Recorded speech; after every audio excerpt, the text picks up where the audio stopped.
What's up, you guys? Welcome back to my channel. It's your girl, the Notorious N to the I to the A, and happy 2025.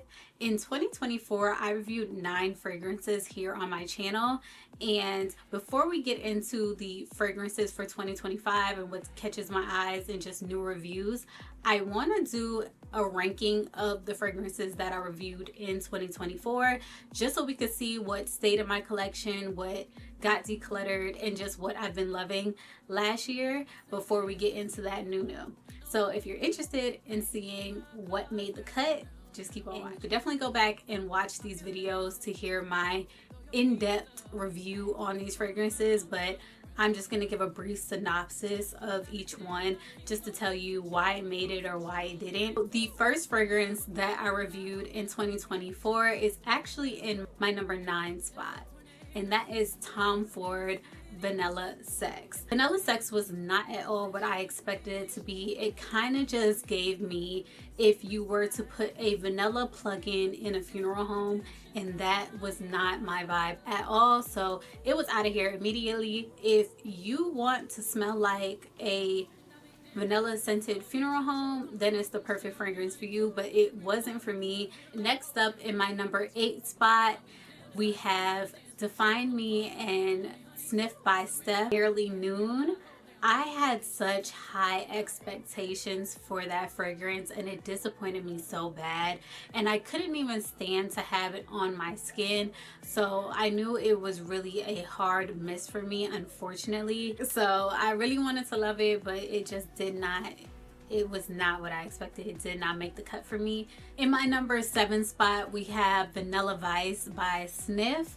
And this fragrance also is another one that just really disappointed me, because based off the marketing of this fragrance, I'm expecting this like tonic, ice cream, sweet, like gourmand, and that's not what that fragrance gave, like, at all. It felt like false advertisement to me, and I did not really enjoy the fragrance, and it was very misleading in my opinion from what they promoted. Just expecting this super gourmand, sweet, ice cream, vanilla, creamy fragrance, and it wasn't that. To me, it was more of a sophisticated vanilla, which there's nothing wrong with, but I just didn't like the way that it was done, so it unfortunately just didn't work for me. At number 6 on my list, I have Brown Girl Jane's Carnival, and I was so intrigued by the backstory of this fragrance, and also was very excited to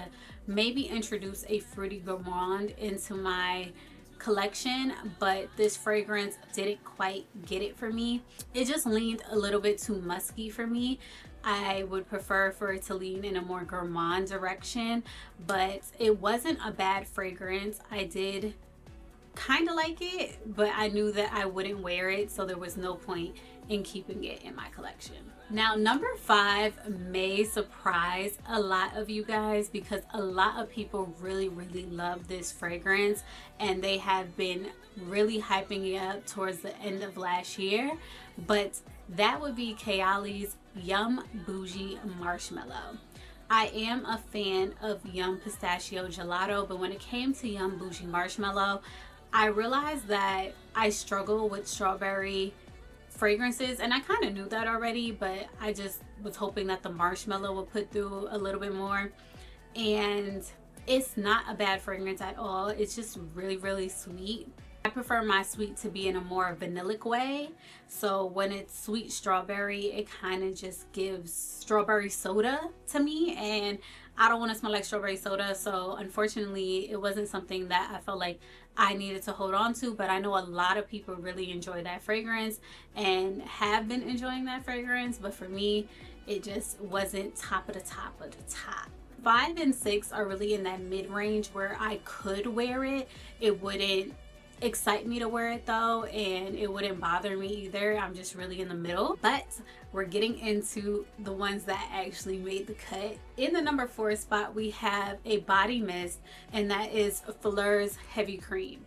Now, I reviewed this alongside of Caramel Skin, so this one kind of is ranked a little bit lower because I thought I would like both of them the same, but I didn't. I feel like this is very similar to Philosophy's Fresh Cream Warm Cashmere, but because it's a body mist, I held on to it because it does make for a good layering fragrance. Clearly see the dent I had put in this, so she is getting used. But like I said, because I reviewed it with caramel skin, I couldn't rank it any higher.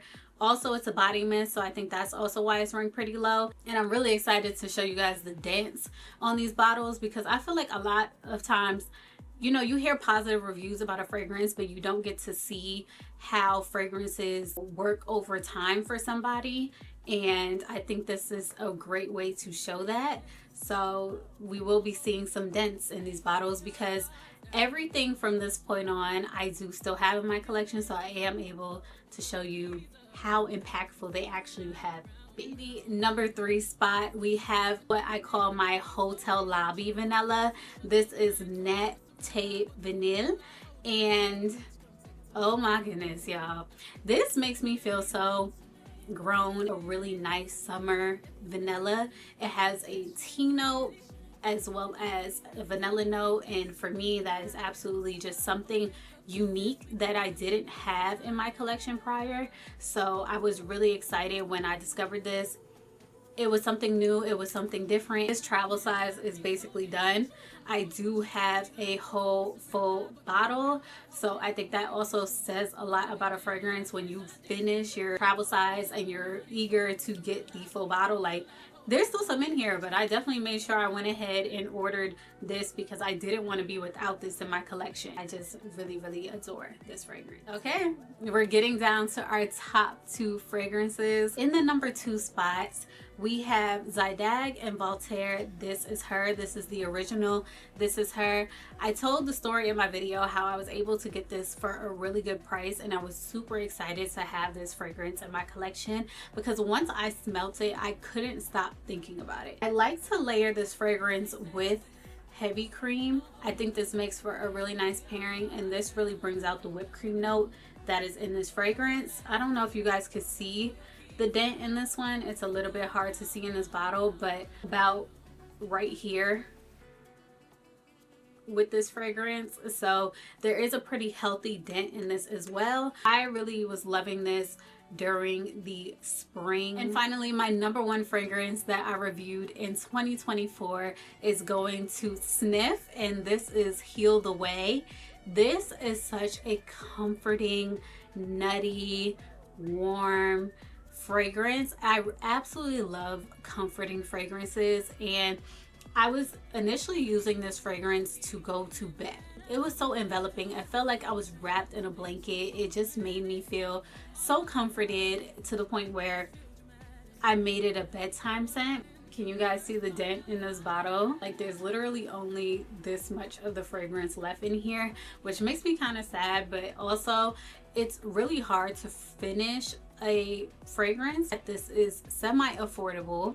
It's on the lower end when it comes to fragrances, so replacing this won't be so much of a hassle. I absolutely love it.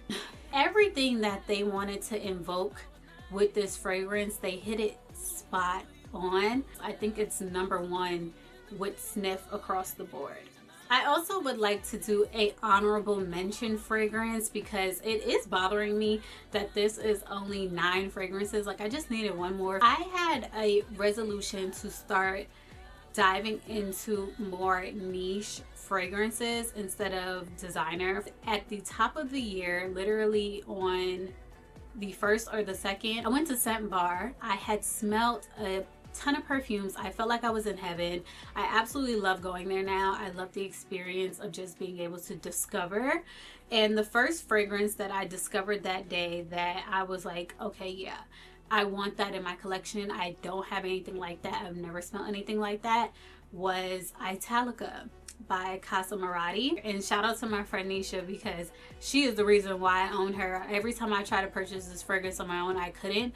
And I think that was just something. But this was the first fragrance that I was really just into at the beginning of the year, so I do feel like I also want to mention this as well, although I didn't get a chance to review it because I just got it. This was the intro to my niche fragrance journey this year, so this is my honorable mention, and it also is the newest addition to my collection. I hope you guys enjoyed this video. Let me know if you're interested in any of the fragrances that I mentioned in this wrap. Also, all these fragrances will be listed in the description box below if you would like to try them out for yourself. Let me know what was the top fragrance of your 2024 wraps.